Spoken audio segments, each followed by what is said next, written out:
Are you in your 40s or 50s like me, or maybe your 60s or 70s, or maybe even older? And have you ever caught yourself thinking, I'm too old to learn new stuff? Maybe you feel like your brain doesn't work the same way that it used to. Or maybe you look at younger learners, maybe your kids, and think, they pick up things so fast. What's the point in me even trying? If that sounds familiar, then this episode is for you. Because I want to tell you honestly and from the heart, it's not too late. Not even close. In fact, learning a new language or building on your existing English language skills can be one of the most rewarding and confidence boosting things that you ever do. In today's English podcast, I'm going to share a couple of stories from people in their 50s and 80s who decided to dust off their English. I'm also going to give you 5 powerful reasons why now might be the ideal time to start or to get back to your English. Plus, I'm going to share some useful vocabulary that's good for talking about lifelong learning. So stay with me, because by the end of this episode, I hope that you'll feel a little bit more inspired, a little bit more motivated, and ready to say, I can do this. In case we haven't met before, I'm Jo, and I work with people who speak English as a second plus language. And I want to try and help you build your confidence and your fluency in English, and to help you feel a little bit like the real you when you're speaking English.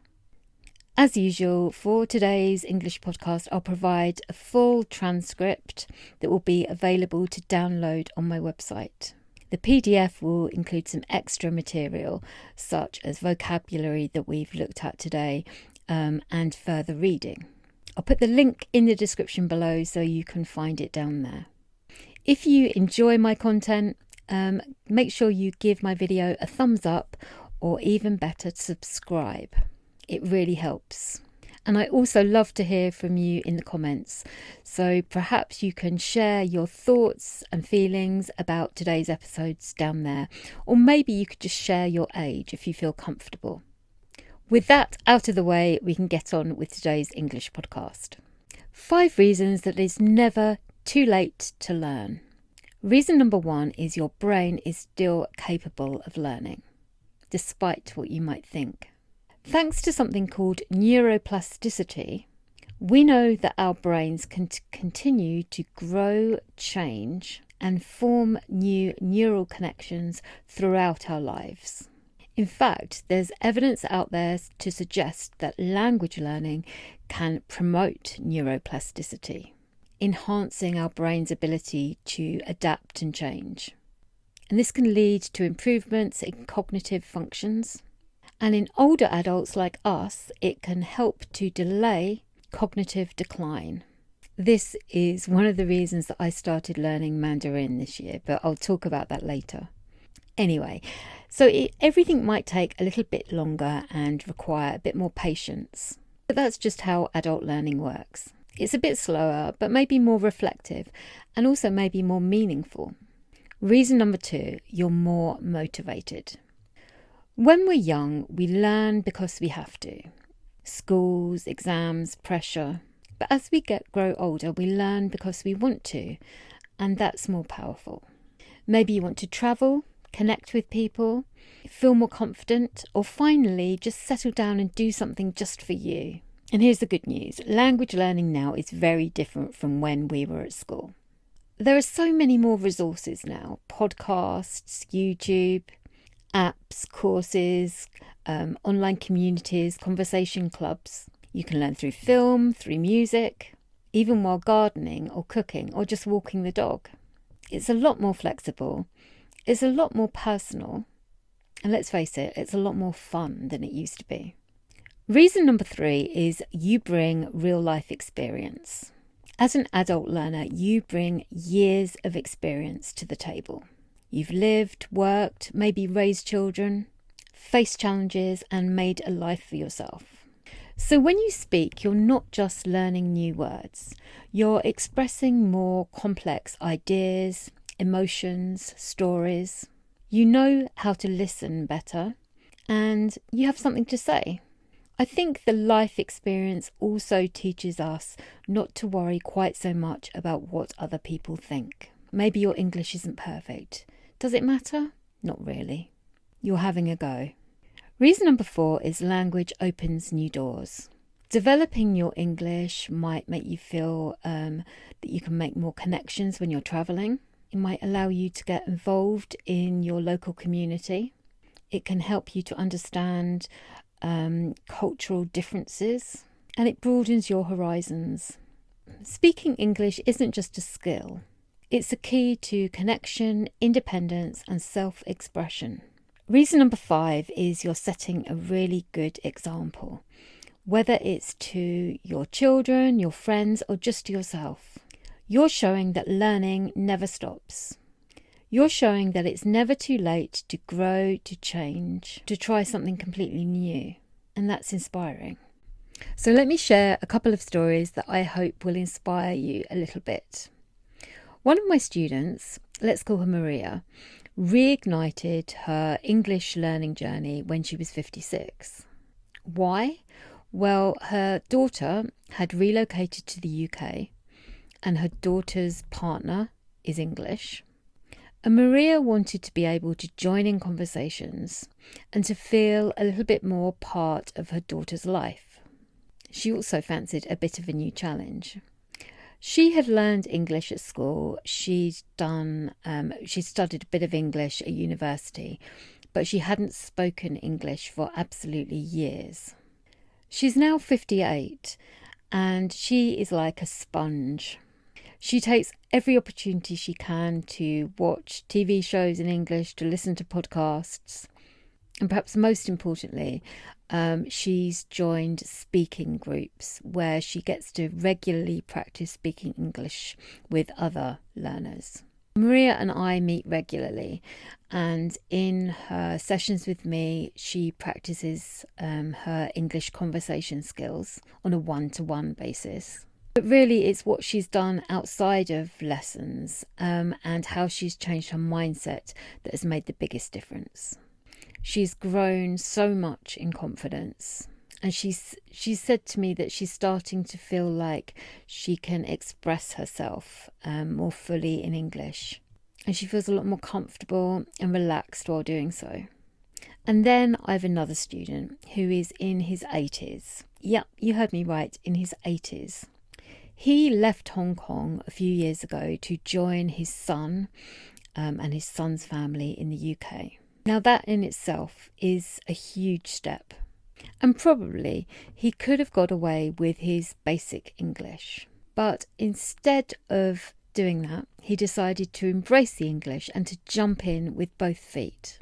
He uses every chance he can to practice his English.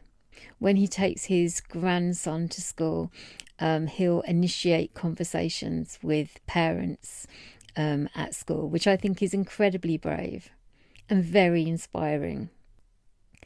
And in his conversation classes with me, he treats it as a safe place to practice slightly deeper conversations. And we talk about everything from politics to religion to his childhood memories of Hong Kong.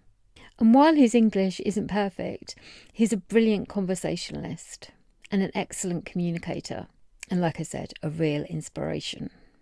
It's my students and their attitudes to developing their English that inspired me to start learning a new language myself this year. I speak French and Spanish, although both languages are very rusty because it's been a while. I wanted to learn something completely different and to set myself a difficult challenge. So I decided on Mandarin, and boy is it difficult. But I'm proving to myself that at 53 I can still learn new things and I can do difficult things. I doubt very much that I'll ever be fluent in Mandarin, but I'm really enjoying the process of learning something new.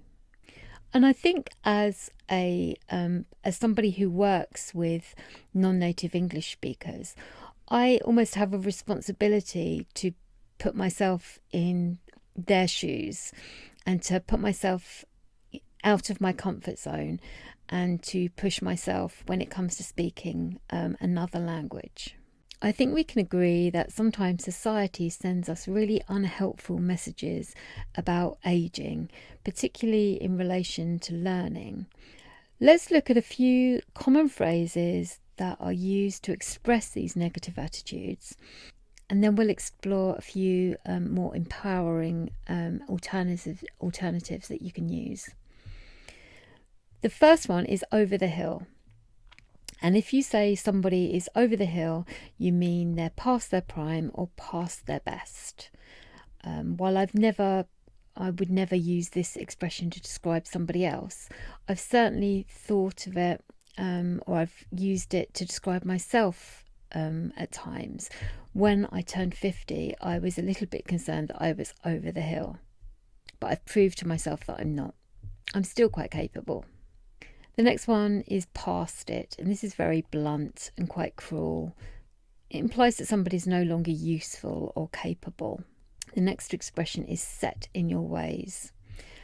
Now, with somebody being set in their ways, I think there is some truth to this. As you age, it can become easy to get set in your ways, to do things, to think a certain way, to behave a certain way, to follow particular routines that suit you. But I think if you have the right attitude, you don't have to be set in your ways. Everybody is capable of change. Everybody can challenge themselves and learn new things. The next expression is you can't teach an old dog new tricks. Well, I think this is nonsense. I think all of us are capable of learning new things at any age. And then finally, act your age. Sometimes people are told to act their age. So, a woman in her 50s should act a particular kind of way. It's often used as a way to shut down people who are curious or playful or do something a little bit unexpected or off the wall. So let's look at some more empowering alternatives to these. The first one is a lifelong learner. If you see yourself as a lifelong learner, it means that you see yourself as somebody who is capable and keen to keep learning new stuff throughout their life. It's about curiosity and interest in things. The next expression is age is just a number. It's a cliche, but it's true. Your age doesn't define your potential. I like the next one, young at heart. And if somebody is young at heart, it means that you're curious and open-minded, keeping you emotionally and mentally young. The next expression is second act or new chapter. And this can be used when you're talking about a period in life when you're restarting. Turning a page, taking on something completely new. The next expression I think I used a little bit earlier, it's to broaden your horizons. And I think you can broaden your horizons at any age.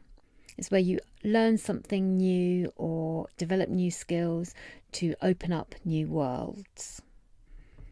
Next one is to keep your mind active.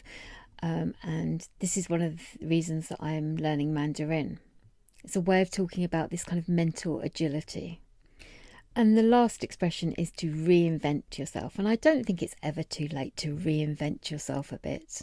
Reinvention suggests growth and transformation.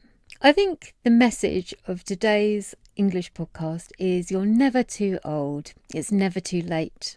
Perhaps you're rather busy and a bit tired and probably a little bit hard on yourself, but you're still full of potential.